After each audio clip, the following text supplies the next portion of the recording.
Тада! Өнөөдөр танд ярьж өгөх кино бол Squid Game. Кино эхлэхдээ тус тоглоомыг тоглож буй хүүхдүүд болон дүрмийг танилцуулж эхэлдэг. 70 гаруй айлч гэхийн тоглоом нь дайрах болон хамгаалах хоёр баг болгон хуваагддаг тоглоом бөгөөд монголоор бол баавган чих юм уу да. Эхний анги. Нэгэн залууд ээж нь түүний охины төрсөн өдөрт зориулсан мөнгө өгнө. Залуу голонгоо ээжтэй энүүгээр юу авч хүрэх вэ дээ дахиад бэлэгний мөнгө өг гэж нэхээстэй. Ээж нь мөнгө байхгүй гэхэд миний дуудлагын жолооч хийж олсон мөнгө яасан юм бэ? Ээж нь чиний зээлсэн мөнгөний 1 сарын хүнд ч хүрэхгүй мөнгө гэж өгдөг шүү. За энэ нөхөр ичих нүргүй ээжээрээ тижилэгдэг бөө өр зээлтэй нөхөр ахнэ. Ээжийнхээ банкны картыг зөвшөөрлгүй аван гарлаа.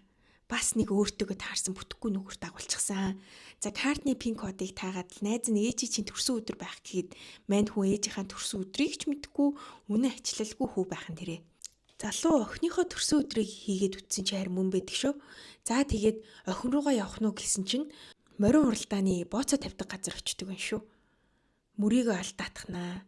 За дахиад л мөрийг тавих гээд бөөн стресстэй амтан ингэж л өөр зээл тавьж өргөтөндөө баригдсан бололтой. Тэгээд л ээж нь мөнгө өгөхгүй байж л тээ. За мөрийг тавих нь ганц нэг ходсондоо олзуурхан үргэлжлүүлэн мөрийнд живдэг жамаар ямартай ч нэг хожоодохноо. Бас хожжоо дахиад л мөрийг тавьж гай болох нь гэсэн охин руугаа яриад уулзахаар явах гэж байдаг шүү. За овооштэйгээ байж өтөл мөнгө хүлэгч нартай таарад зүхтаж гарнаа. Тэгж байхдаа нэг охинтой мөргөлдөөд за бүтгэхгүй 0-д ороод баригдаад нөгөө хоцсон хитэн төгрөгөө өгөх гэсэн чинь карман уранхайч байсан байх шиг. Мөнгө хүлэгч нартай хутгалдах ямар ойлог байх вэ? Нөгөөдхий чинь зодоод хутга шүүг хил амаараа сүрдүүлж гарнаа. За тэгээд 1 сарын дотор өрөө өгөхгүй бол эргэтнээ өгөндөө гэд гэрээг гаргаж ирэв. Мань хүндэж ямар ч сонголт байх юм биш. Зодуулаад гарсан хамрынхаа цусаар хурууны хийгээд дарж баталгаажуулна. Үлдсэн 10,000 вонороо охиндоо ганц шоколад жолоо авахын оронд автомат тоглоомоос тоглоом авах гэд тоглож гарнаа. Угаасаа бүр амар хэлбэр аргаар мөнгөтэй болох сонирхолтой дэнтчихсэн шунхаа нэг юм да. Бүх мөнгөө үрж дуусахын даваан дээр хөрхөн сэргэлэн бацаа ах тусалж нэг хайрцагтай тоглоом авч өгнө. Энэ ахаас 10 настай бацаач дээрэм да. За охинтойгоо ашгүй нэг уулзлаа. Задгаа хоолны газар доо гэдэж байна. Тэдний ярианаас ээж нь аваас нь салсан хойд аавтай боломжийн амьдралтай бололтой. Өчигдөр стейк идснээ аавтай хэлэхэд аав нь санаа алдна. Охин нь сэргэлэн ухаантай болохоор доог илүү амттай байна гэд аавынхаа сэтгэл санааг засч байдаг шүү. За аав нь охиноосоо ч 7 дор юм та. Бэлгээ өгсөн чинь нөгөөдг нь буун хэлбэртэй асаагуур байх нь тэрэ. За тэгээд л нөгөөдг чинь бантаал олон төлөө амиараад л за дараа жил гоё бэлэг авч өгнөөч гэх шиг. Анхнаасаа ээжийнхээ өгсөн мөнгийг аваад л охинтойгоо шууд уулзсан бол сайхан царай зүстэй ямар сайхан өдрийг өнгөрөх байсан бол тоо. За зодуулсан амар царай зүстэй юм. Өхнөө хуучин их нэртэй хүргэж өглөө.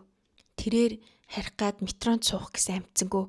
Дараагийн метрог хүлээн сууж байтал нэг залуу ирээд цааш шидэх тоглоом тоглох санал тавина. Ялах болгонд 100,000 вон. Мань хүн ялагдаатахнаа.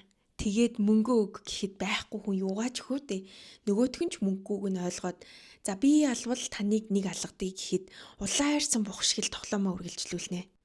Зөндөө олон ялагдаад алгадуулсаар хацар нь улаан нилэг болсны эцэст ганц хожоод нөгөөтгөө алгадах гэтэл тохиролцснороо гээд 100,000 вон сарвахын тэрэ. Үргэлжлүүлж тоглосоор ганц нэг хожин хідэн төгрөгтэй болоод нөгөөтгөө тоолоод сууж байхад нь иймэрхүү зүйл хэдэн өдөр хийгээд л их мөнгөтэй болох боломжтой гэд санал тавиад зөвшөөрөх янзгүй болохоор нь эд эрхтний өгөх гэрээ байгуулсан гин хэлээд хувийн мэдээллийг нь дуржгнуулж өгнө. Ямар гэчийн аюултай нөхөр юм бэ бүү мэд. Түүний ярианаас энэ ахыг сон гихүн гэдэг 47 настай ахлах сургууль төгссөн засварчин хийж байсан ч бүтцийн өөрчлөлтөөр ажилласаа халагдсан. Хуваараа бизнес эхлүүлэх гээд бүгд дампуурсан. 3 жилийн өмнө эхнэрээсээ салсан 10 настай охинтой мөнгө хүлэгчид 160 сая вон, банкнд 255 сая вон буюу Монгол мөнгөөр тэрбум төгрөгийн өртөө гэдэг энэ бид мэдэж авна. За нэрийн хуудасаа өгөөд метранд суугаад явчихлаа. Мань хүн тэнийг юм болохоор hodсон мөнгөө хараад баярлаад үлдэнэ. Дагас зардаг ээжийнхаа найз дээр ирээд ойр зуур яриа өрнүүлнэ. Хүү сонуу нь юу хийж байгааг асуухад ажил ихтэй гадаад руу томилтоор явсан гэхэд би л сургуульд хүргэж өгдөг байсан. Миний ачаар сөвлийн их сургуульд орсон. Ажилтай болчоод ач мэдэхгүй ч гэх шиг. За нэг юм гэртээ ирлээ. Хөрхи ээж нь нүрийг нь хараад хэл санаан зовноо. Тэгээд өнөөдөр охинтойгоо ямар шүү байсныг нь асуугаад охин нь ээж хойд автагаа ирэх хичээл Америк явах гэж байгааг нь хэлнэ.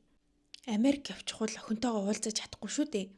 Хүүхдийн эцэг хүүхдээ өсгөж чадах эдийн засгийн чадвартай бол хүүхдээ авч болдог гэдэл ээж нь хэлнэ. Мань хүн өрөөндөө ороод охиныхоо зургийг харан хэсэг бодлогошгонгоо хөвтнэ.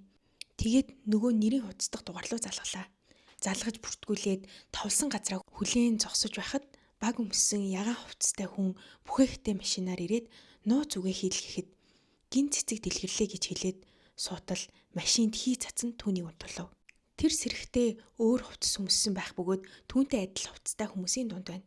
Тус өрөө маш том, олон давхар ортой, тэнд нийт 456 хүн байгаа нь тодорхойлно. Ямар шоронгийн оргидол байгаа штэ. Бүгдийг нь дугаарлцсан ч ах шиг. За тэгээ мань хүн 456 дугаартай. За тэрээр нэг дугаартай зөнөх хүчтэй амьдрах хугацаа бага үлдсэн хөвшөртэй танилцав.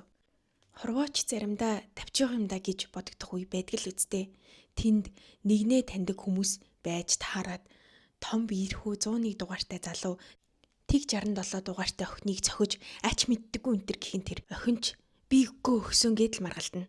101 дахиад түүнийг зогсоор тэнд байгаа хүмүүс тэднийг тойрон хараастай. Салгаад болиулчих хүн байхгүй юу? Өө заа ашгүй 456 болиуллаа гэсэн чинь харин юу вэ? Моринд хоруулгын газар мөргөлцөө охин мөн байна гэж түүнийг таниад заамдаад тэр үед алга болгосон мөнгөө түүнээс нэхэд байж отол өрөөний хаалга онголгон 9 хар баг зүвсэн ягаан хувцастай хүн орж ирнэ. Тэгээд 6 өдрийн турш 6 тоглоом тоглоно. Бүх тоглоомд ялсан хүнд асар хэмжээний бэлэн мөнгө өгнө гэхэд хүмүүс хаана ирснээ ч мэдэхгүй хувийн эзүүлээ бүгдийг нь хураалгачихсан байхад багтаа хүмүүсийн үгэнд итгэхгүй байна гэхэд энэ бол тоглоомын дүрм. Шудраг байдал нууцыг хадгалахын тулд ийм дүрмтэй гэдгийг тайлбарлана. Тэгээд асуулт асуусан хүмүүсийн хувийн мэдээллийг зарлж харна. 218 дугаартай Жүү санаа 46 настай хөрөнгө оруулалтын сангийн дарга үйлчлүүлэгчээсээ хууль бусаар их хэмжээний мөнгө авч хөрөнгө оруулалт хийж байгаад бүтлгүүцсэн 650 сая воны алдагдал хүлээсэн гэдэл нэлийн хэдэн хүний өрийн дүнг эхнээс нь хилээд дааж давшгүй их төлбөрт унсан амьдралын хавцлын ирмэг дээр зогсож байгаа гэдгийг нь хэлнэ. Тэгээд өмнөх цаас эргүүлдэг тоглоом дээр бид таныг хураагүй. Та өөрөө бидэнтэй холбогдож сайн дураар ирсэн гэдгийг нь сануулж хэлээд эндээс явах боломжийг олгоно. 456 шагналын мөнгөн дүнг асуусан ч эхний тоглоом дууссаны дараа бүгдд нь зарлах юм гин. Тэгээд дахин та яг одоо ч явах боломжтой гэдгийг нь хэлэхэд үр хөтөндөө баригдсан хүмүүсээс нэг нь ч явсангүй. Оролцогч нартай тоглоомд оролцохыг зөвшөөрсөн маягтад гарын үсэг зурулна. Үүнд тоглогч өөрийн хүсэлтээр тоглоомыг зогсоох боломжгүй. Тоглоомоос татгалзсан оролцогчийг хасна. Оролцогч нарын олонх нь санал нэгдсэн тохиолдолд тоглоомыг зогсоож болно гэсэн 3 залтыг заасан байдаг. Спикерээр тэдэнд эхний тоглоом эхлэх гэж байгааг зарлана. Тоглоом болох газар руу явж байх замд нь тэдний цэд зургийг авав. Авахулсан зураг нь шалан дэлгэцтэй өөр нэг өрөөнд шалаар нэг гарч ирж мрээл дээгүр нь хар багтай хар хувцастай нөхөр алхаж малгаад л цаана тоглогчдыг камераар бүрэн хянах боломжтой өрөө дүүрэн дэлгэц байж магаад л за ер нь энэ нөхрөл тоглоомыг зохион байгуулж буй хүн бололтой гэлтэй. Тоглогчид тоглоом болох газраа ирлээ. 456 чухмал миний ачаар сөвлийн их сургуульд орсон гэдээс найз 218 дээр очиод үжи гадаад руу ажиллаар яваагүй юм уу? Нутгийнхаа бахархал сөвлийн их сургууль төгссөн энд юу хийж байгаа юм бэ л гин. 218 яозгүй. Дараа ярилцъя гэд яваад өгнө. Нөгөө хар хувцастай багтай нөхөрт дуудлага ирэхэд фронтмен нэ гэж авдیں۔ Өө эн чин зохион байгуулагч нь биш үжээ. Тэгсний англиар тоглоом эхлэхэд бэлэн энтер гэдэл олон улс дамсан тоглоом байх нэ. Ярьж дуусаад тоглоом үзгээр дэлгэцийн үрд тухлан сулаа. Тоглоомын нэр нь гин цэцэг дэлгэрлээ. Өө, эн чинь анх нууц үгийг нь өгөхдөө л ямар тоглоом тоглуулахаа эхэлчихсэн байсан бэ штэ. Тоглоомын дүрм нь тус үгийг хэлж байх хооронд урагшлах боломжтой. Үүний дараа хөдөлж ивэл тоглоомоос хасагдана. Энэ мэтэр 5 минутын дотор шугамд авч чадсан ялах дүрмтэй. Тоглоом эхэллээ. Гинтэл буун дуу юм болов уу гэж бодмоор чанга чимээ гаран хамгийн урд явж исэн хүн унаад өгөв. Юун чимээ болоо гэж гайхан үргэлжлүүлэн тоглож байтал унсан хүний амнаас цус садран буудулсан тодорхойлно. Хүй эн чинь хөдөлж байвал тоглоомоос хасагдана гэсэн чинь бүр буудаад хайчлаа штэ. За бүгд гайхаж балмагстаастай айж сандран орж ирсэн хаалга руугаа гүйлдэнэ. Гүйлдэж сандарсан хүн бүрл бодуулж байлаа. Амьд үлдсэн хүмүүс нь хөдөлгөө гिचээсэн ч айж мэдснээсээ болж чичрэн эн тэнд бодулсаар нэг номерын өвөө угаасаа хөхийн хооронд гэсэн шиг хээв нэг тоосон шинж алга баг багаар урагшилсаар 456 маань байдаггүй нэг газараа хөвтээд л байна. 218 ирээд эндээ байгаад л байвал хүн барайнд орцгоё. Урд хүнийхээ ард нуугдвал баригдахгүй гэж хэлээд яваад өгөв. 2 минут үлдлээ. Фронтмен хүмүүс өгч байхад хээв нэг тоосон шинжгүй тэднийг үзэнгээ жааз хөгжим сонсоод виски шимэн тэднийг үзэж суuna. Энэ тоглоом анхны удаа биш юм бах та. Энэ хүн ийм зэрлэг хүн юм уу? Юу ч ойлгосонгүй. Шалны дэлгэц дээрх тэдний цэд зурагнууд нэг нэгрээ хасагцаар амьд үлдсэн бүх хүн шугамд авахыг хичээж байна. 456 маань нэг юм явж эхэлсэн ч гэсэн бүдрээд унах төхнөө азар 199 залуу түүнийг хөдөлгөөнгүй барьснаар шугамыг давж чадлаа. Хугацаанд амжиж чадаагүй хүмүүс буудуулснаар энэ анги төгслөө. Цаашдын тоглоомууд юу байх болоо? Энд хэдэн хүн үлдсэн болоо?